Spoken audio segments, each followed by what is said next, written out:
ಸರ್ಕಾರ ಒಂದ್ ಕಡೆಗೆ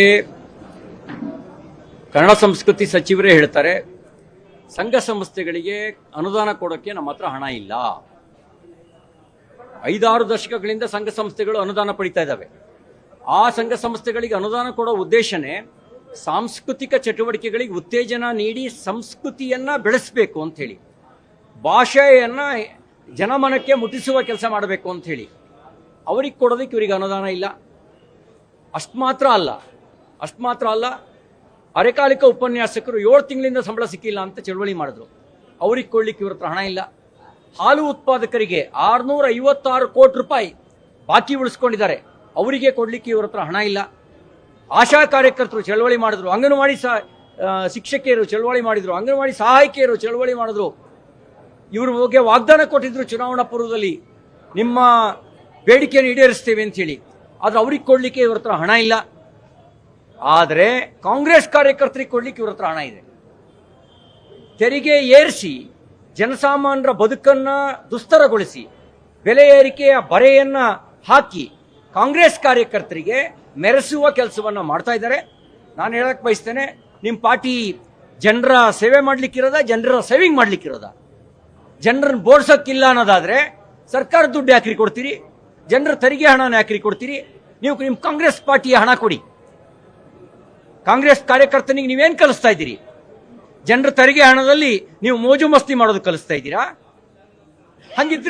ಹಂಗಿದ್ರೆ ನೀವು ಸೇವೆ ಅನ್ನೋದು ಯಾಕೆ ಹೇಳ್ತೀರಿ? ನಾವು ಬೋಡ್ಸಕ್ಕಿರೋದು ಅಂತ ಹೇಳ್ಕೊಳ್ಳಿ, ನಾವು ಜನರನ್ನ ಬೋಡ್ಸೋ ಪಾರ್ಟಿ ಅಂತ ಹೇಳಿ. ಹಾಗಾಗಿ ಇದು ಅನ್ಯಾಯ. ಅದಕ್ಕಾಗಿ ನಾವು ಇವತ್ತು ಪ್ರತಿಭಟನೆ ಮಾಡಿದ್ದೇವೆ. ನಾವು ಇದ್ರ ವಿರುದ್ಧ ಹೋರಾಟವನ್ನು ಮುಂದುವರಿಸ್ತೇವೆ.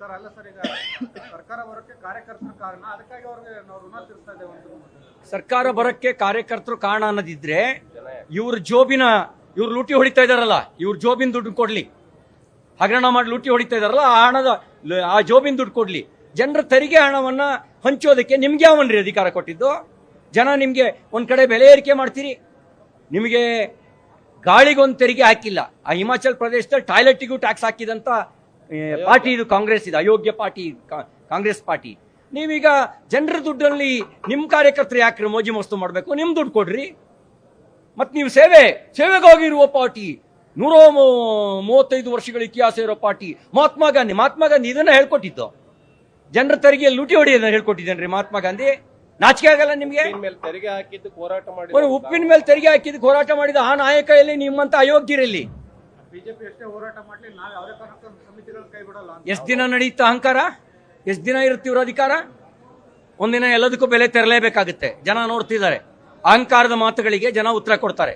ಎಲ್ಲದಕ್ಕೂ ಒಂದಿನ ಕೊನೆ ಆಗೇ ಆಗುತ್ತೆ.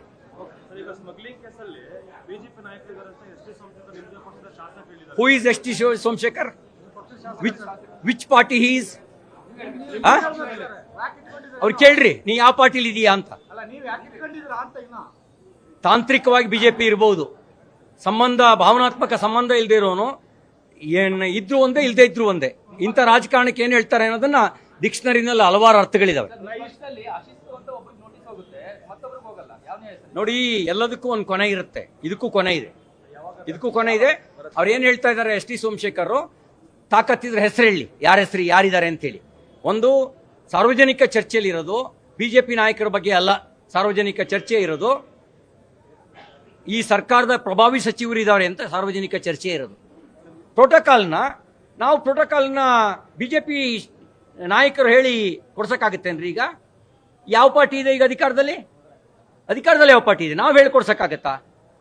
ಕೊಡಿಸಿರೋದು ಯಾರು ಅನ್ನೋ ತನಿಖೆ ನಂತರ ಗೊತ್ತಾಗುತ್ತೆ. ನಂದು ಒಂದೇ ಕಳಕಳಿ ಏನು ಅಂದ್ರೆ, ಐಎಂಎ ಹಗರಣದ ತರ ಇದು ಹಳ್ಳ ಹಿಡಿಬಾರ್ದು, ಸಮಗ್ರ ತನಿಖೆ ಆಗಬೇಕು. ಬಿಟ್ಕಾಯಿನ್ ತರ ಹಳ್ಳ ಹಿಡಿಬಾರ್ದು, ಸಮಗ್ರ ತನಿಖೆ ಆಗಬೇಕು.